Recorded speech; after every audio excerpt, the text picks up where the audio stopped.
ole clear tu te kalolom le vek chuwa tu chuma chuanin hei kan hriat angin mo pu Alex la chuan ki makha hei kan sarnat na rap thak tak mai atok mek ania atur mek ania I tong trai pui molang uti kha masa in kanin nge na kanin som mol ane chuan Alex kha anat na kha mo anasat to em awang khan achong lei thei meu to lowa tuna video po hi kan enanga en po a om khop mai amaro chu ama hian mitam takin pathia ni na pui ani ni lo se chu tun din mun hi a thleng to lo mai thei ni chu wang chuan ka tong trai pui anga ya Alexa hi pathia ni na pui tlatani an ti sup moya chu atakin kan hu zel ani eng po ni se pu Alexa mi ina mo mitam takin tran pui na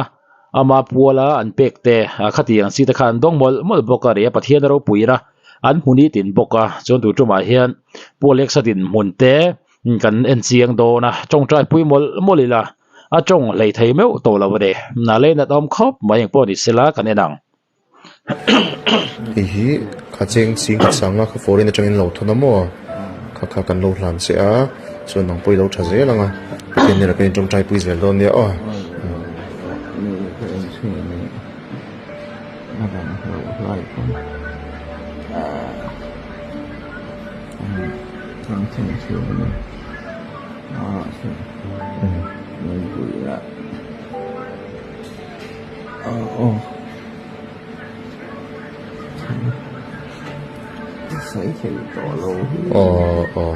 em phone ni se chin lung pathian ni na she lom tro lo tha ze ro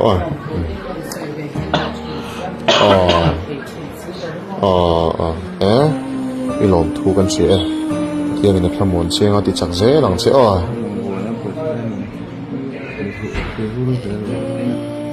kan lom na tu pui lo tha ze lang kan ro le wa tang che bye bye te bye bye te ngem lo tha ze lang tin ra tha ze lang tra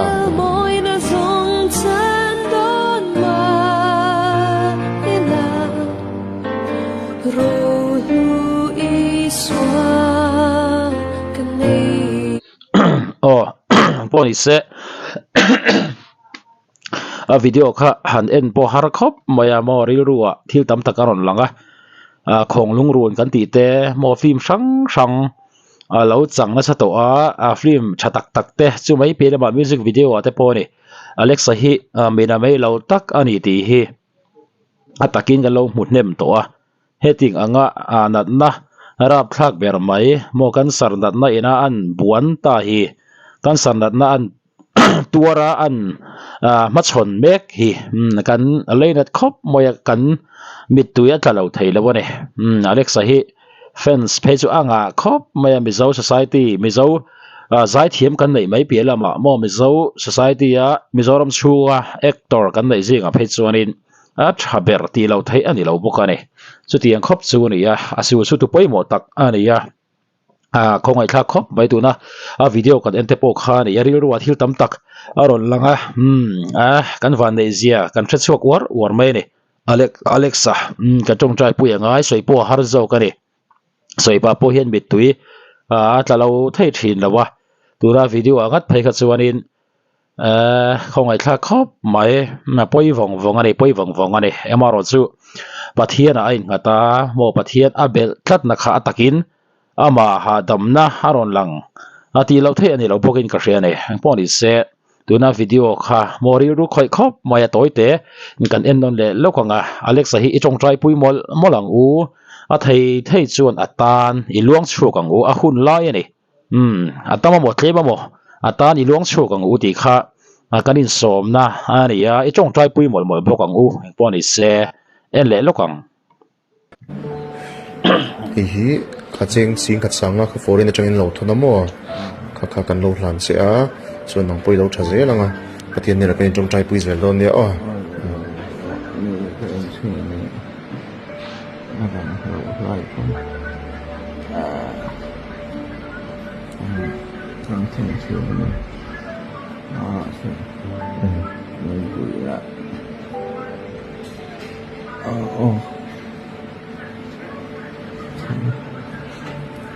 sai thei to lo em phone ni se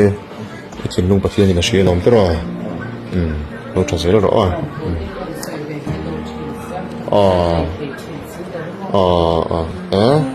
i lom thu kan se pathian in a thlamon chenga ti chak zelang che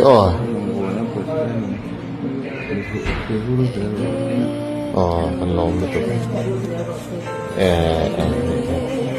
poi lo tha zelang kan ron to le wa tang che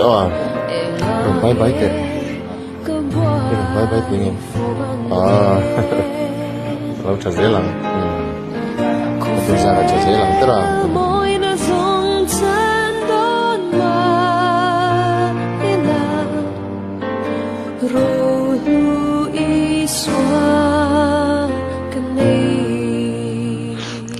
helai hianin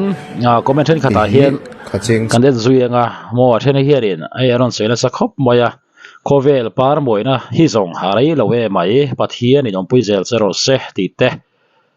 khongai tu le khongai na dong din mun in thau zia ngai to chuan hetia din mun siat lai taka camera manga lo lak fo hi afu berem o ti te tam takaron omane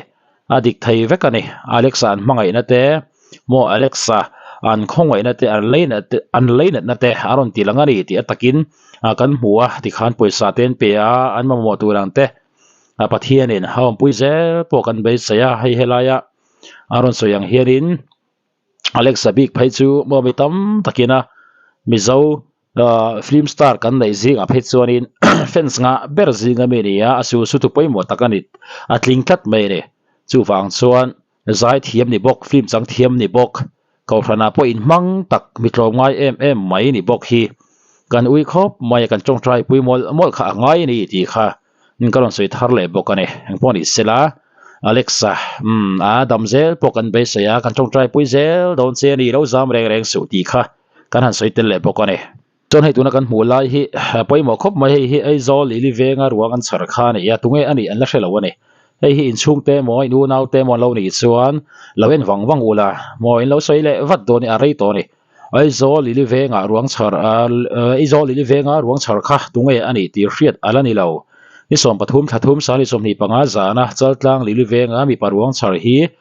identify tu an lo amlo awang le achung te hriat mai thei ani lo awangin tunge ani hriat theinan kan hanta lang lokani e aruang hi civil hospital mok house da mek ani achung te kan omari chuan bongkon police station